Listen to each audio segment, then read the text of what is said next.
When Supreme Commander was released last year, the massive scope and thoughtful user interface made the game a breath of fresh air amid the tired genre of real-time strategy. Well done, Commander. Now, with the new standalone expansion pack, Forged Alliance, Gas Powered Games has added even more new things for players to tinker around with, while simultaneously addressing some minor issues players had with the original.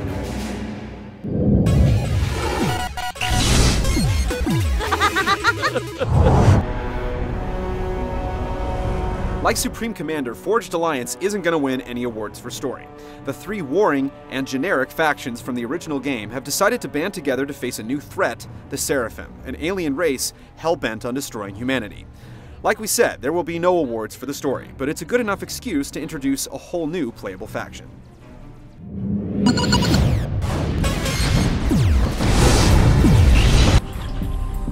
Initially, the single-player campaign appears half-baked, with a paltry 6 missions.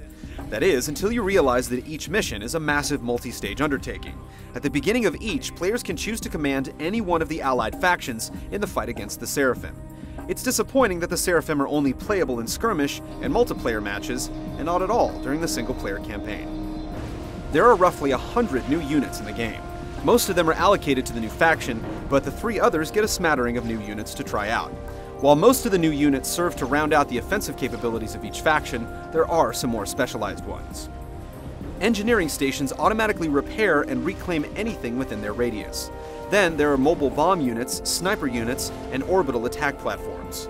The new stuff is quite good, and the campaign does a great job of introducing these into the mix at regular intervals.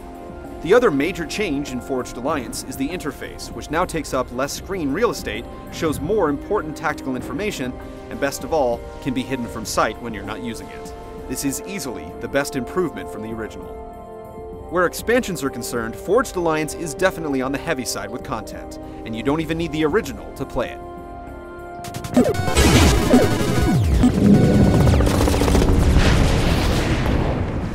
If you're already well-versed in all things SupCom, then you won't really find any big surprises in the gameplay. It's still a massive RTS, where hundreds of land, air, and sea units clash nearly 100% of the time. It's a tactician's dream, and a novice's nightmare. Even with the super slick interface, Forged Alliance is unforgiving in how many things you need to keep track of during a match. And because it's expected that you've already played Supreme Commander, the single-player campaign can be brutal. Without fail, once you've completed your current mission objectives and the operational area expands to reveal more terrain, you'll immediately be swarmed by lethal numbers of enemy units. Any weaknesses in your defense will be exploited, and before you know it, you'll be loading up your last safe spot. But Forged Alliance is best when played in skirmish or as a multiplayer game. That's why it's rather disappointing that people who own Forged Alliance, but not Supreme Commander, can only play as the Seraphim online, and not as any of the other 3 factions. You need both games to get the complete multiplayer experience.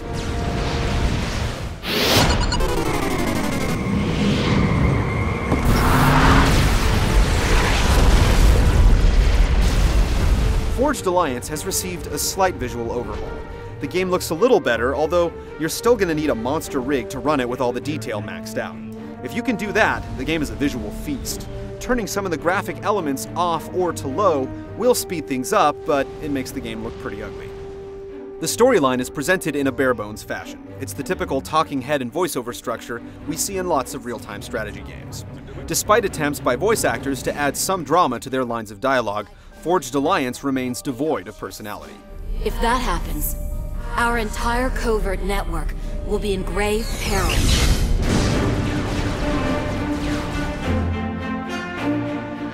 Loyalists, and you've got to fend her off. We're not sure personality is really what Gas Powered Games is going for with Supreme Commander or this expansion pack.